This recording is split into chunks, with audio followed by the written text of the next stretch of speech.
हरिश्चंद्र ने सिपाहियों को समझाया है, सिपाहियों सारे बगीचों को घेर लो, आज शुक्र जिंदा नहीं बच पाए। सिपाहियों ने सारे बगीचों को घेर लिया, लेकिन छलिया विश्वामित्र ने क्या किया, विचार किया कि अगर किसी सिपाही के पास से होकर के गुजरेंगे तो मुफ्त में उसकी जान जाएगी। उसी समय छलिया विश्वामित्र महाराज हरिश्चंद्र की टांगों से होकर के गुजर गए। और जैसे ही छलिया विश्वामित्र को देखा, महाराज हरिश्चंद्र चिल्लाने लगे, सिपाहियों पकड़ लो पकड़ लो, शुक्र निकल ना पाए। और तब तक तो विश्वामित्र बहुत दूर पहुंच गए। क्या देखा है छलिया विश्वामित्र ने, एक झाड़ी है, उसी झाड़ी में जाकर के तपसी वेश धारण किया, सूकर रूप तो त्याग दिया। और इधर से महाराज हरिश्चंद्र सिपाहियों को लेकर के घर वापस लौट रहे हैं। रास्ते में छलिया विश्वामित्र से फिर भेंट हो गई और आकर के छलिया विश्वामित्र ने महाराज हरिश्चंद्र की अंगाई घेर ली। ठहर जाइए महाराज, ठहर जाइए। हरिश्चंद्र ने घोड़े को खड़ा कर दिया। बताइए क्या हुआ? अरे आप कौन हैं? आप कोई राजा हैं क्या? हरिश्चंद्र कहने लगे, हाँ हाँ मेरा नाम हरिश्चंद्र है। अच्छा सत्यवादी? बोले हाँ। अरे मैंने सुना है कि आप बहुत बड़े दान करते हो, बहुत दाता हो। हरिश्चंद्र कहने लगे, हे राजन, आप कहना क्या चाहते हैं? आप खुले खुले शब्दों में कहिए। महाराज हरिश्चंद्र उसी समय क्या बोले हैं, अरे बाबा बात बताई दो मन की,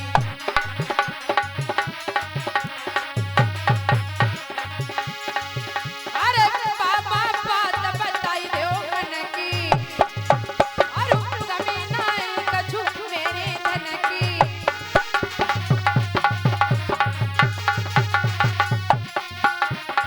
बोले अरे झोली भरी ले जाओ सुमिरन की, और कभी ना कछु मेरे धन की।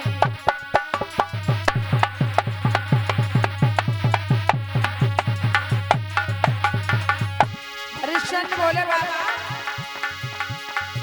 तुम जोई जोई मांगो सोई सोई दी, बाबा पैया पड़ी रे तुम्हार, अरे लकी भरी गई तेरे राजा की, ऐसी बात दई रे समझाई।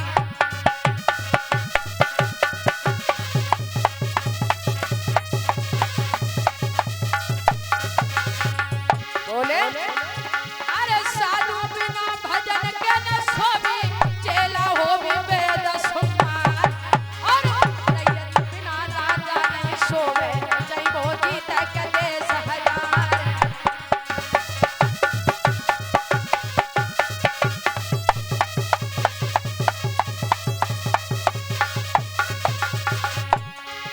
अरे रोटी बिना साग की न सोवे, जय तुम मैदा की करियो बना,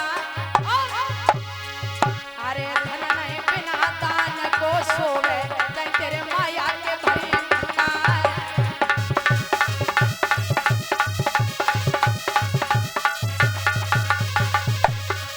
बोले महाराज हरिश्चंद्र तुम जोई मांगो सोई दे दी है, बोले बाबा जी तुम जोई मांगो सोई दे दी है, बोले बाबा जी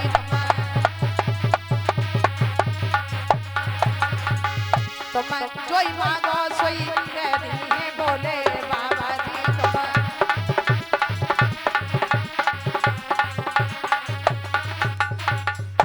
आज महाराज हरिश्चंद्र कहने लगे, हे नाथ मांगिए, क्या मांगना चाहते हैं? छलिया विश्वामित्र कहने लगे, हे नाथ झूठ बोल गए। छलिया विश्वामित्र कहने लगे, हे नाथ हमारी 5 कन्याएं हैं, और महाराज हमारे पास में इतना धन नहीं है जो हम अपनी बेटी का विवाह कर लेते हैं। और महाराज जहाँ कहीं भी जाते हैं तो कोई भी 10 लाख से नीचे बात नहीं करता है, 15 लाख से नीचे कोई बात नहीं करता। वो परीक्षित महाराज अगर बात आ गई है तो बताना चाहेंगे, और समय तो थोड़ा बहुत आगे पीछे हो ही जाता है। आइए देखते हैं। एक बार एक किसान भैया, अगर बात आ गई है तो बताना चाहेंगे, उनकी 5 कन्या रहे, तो उनके पास में इतना धन नहीं जो अपनी बेटियों के हाथ पीले कर लेते। कन्या तो भगवान ने दे दी, लेकिन देखने में बड़ी सुंदर है। लेकिन महाराज सुंदरता के साथ साथ धन भी बहुत जरूरी होता है। कुछ लोग कह दिया करते हैं कि कन्या सुंदर होगी तो अपने आप विवाह हो जाएगा, लेकिन महाराज इतना फ्री भी नहीं होता है, कुछ ना कुछ तो खर्च होता ही है।